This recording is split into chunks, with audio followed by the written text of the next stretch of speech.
Another unique figure from Cosmic Legion setting is with us today.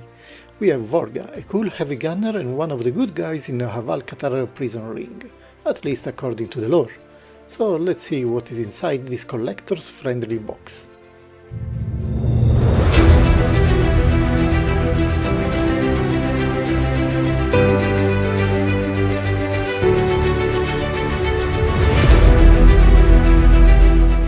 Let's not waste any time and free her with our deadly paper cutter of holy unboxing. Cosmic boxes are customized for each figure and have this nice transparent plastic that leaves very little to guesswork. Usual clamshell with plastic wire securing the figure in place together with our equipment. Apparently no damage or missing parts, see you in a second. And here we are taking a closer look at this badass alien girl. She is one of the few female figures with a 1.0 body, well-toned arms with no changes in the single joints articulations that are quite common for this kind of figures. Because of the sculpt you can still reach remarkable angles when flexing, and the girl knows how to do it for sure. Legs are made from the same sculpt we have seen for the task sentries, but with much better painting, especially on the lower legs. Therefore, the articulation is the same we already seen, including the feet. The hips are covered by these armored plates painted in steel color, with some shading, but funny enough they are made of soft plastic. She has an armored back cover, I don't know how comfortable it is, and then another new entry with this figure, this cool backpack. A bulky female body and an armored collar complete the appearance. Vorgga is introducing several new parts, and after so many smaller female 2.0 bodies, it is refreshing to see a different body type. And what a body! She has massive arms compared for example to Ziri. Well, according to the lore, she was part of the Edge Hounder, a highly trained special operations team, so we can understand both the tattoo on the arm and the massive appearance. The body armor is also new with her, and we will probably see it in other future releases for Cosmic Legions, and we'll probably see the same also for the backpack. The head is also a new entry. She belongs to Crobarian people, which have probably these many colors on their skin. Not sure how realistic or practical such a skin tone is, but on a sci-fi action figure it looks quite cool, and the paint job is also very clean and quite precise, really a good job. Out of the box we have another set of hands, a pair of pauldrons and a deadly heavy machine gun that we will look at soon. Starting from these nicely shaded pauldrons that have a color scheme similar to what we have seen for the legs. The final appearance looks almost dusty, like she has been in combat for some time and not having any time to clean them. Every time you want to install these pauldrons, it is better to heat the body with an air dryer to soften the plastic a bit and facilitate the installation. They add to the general weight of the figure, giving her an even more massive presence on the shelves. But of course, the trademark for Vorgga is her heavy machine gun. This is the same basic weapon we have seen for Thygar, but with two important differences. First, the big ammo belt, to be connected between the backpack and the slot built in the weapon's body, and then the frontal piece, which is representing a double muzzle brake for some kind of a kinetic weapon. A heavy machine gun of some sort instead of a jackhammer. The painting between the two variants is similar, even if I personally prefer Vorgga's weapon and its dark red tone.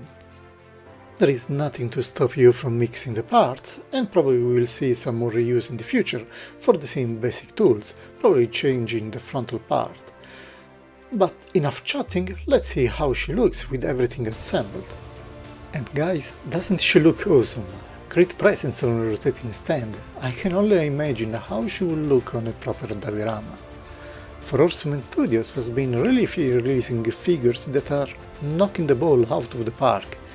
Even when they reuse parts, there is a great level of variety. Characters like Ziri, Thygar and now Vorgga are really unique. I am particularly curious in seeing how they will evolve the story with the next characters. So far, our Vorgga should be a prisoner, so I have no clue about why she is so heavily armed. Is this her look before she ended up in Haval-Katar prison, or what? Let me know down in the comments section if you know more about her. And there is also a second head with a fixed heavy face mask, probably because even an alien has some limits about surviving hostile environments. I like them both, so it will be quite difficult to pick one, even if the hair knot coming from the inside of the cranium is a bit unsettling. With the face mask, she looks even more angry, but maybe it is just my impression. What is objective is that her level of badassery is not decreasing at all. Whether there is a clean or polluted environment, this girl knows what to do. On the side of the backpack there are 2 holes, one on each side, where you can plug some additional pieces of equipment. For now I see only the use for some weapons, but probably we will see something more in the future. In my case I plugged an assault rifle from some other figure. I believe it was from Thygar, another task affiliated figure that we will see in the future. Of course you are not forced to use a heavy gun and pose her with it, but I think this to be fitting her general biography. I have taken a habit in hitting my Legion's figures with a hairdryer before posing them. I had no issues at all with Vorgga. The articulations move quite without any problems, and they are not loose, and they will hold the position once set. For example, the arms will stay like this without moving, which is quite nice since I was worried that the weight of the gun would have make her lean even more forward. So far so good. Let's compare her to some of the new and older Cosmic Legion figures I have got. Some are a bit more customized than others. Vorgga appears to be a bit shorter than the other 1.0 male figures, which seems to be normal, but let's keep in mind that her posture is not the better for doing height comparisons. I noticed this too late, and in the future I will try to be a bit more unbiased. I'm really impressed by these latest releases and waiting for the new Outpost Traction wave to arrive.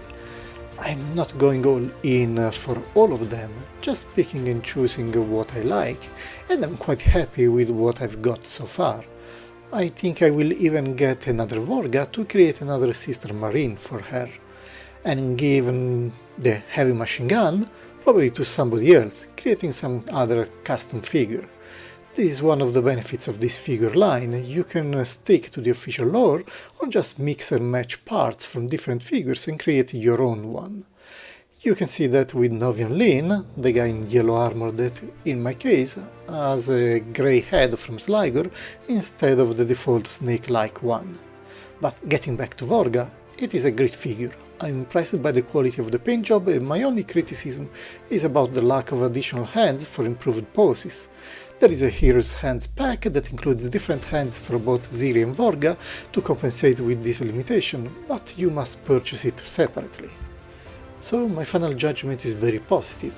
We have a great alien figure with some additional parts for the people who like to pop and swap their figures and create their own customs.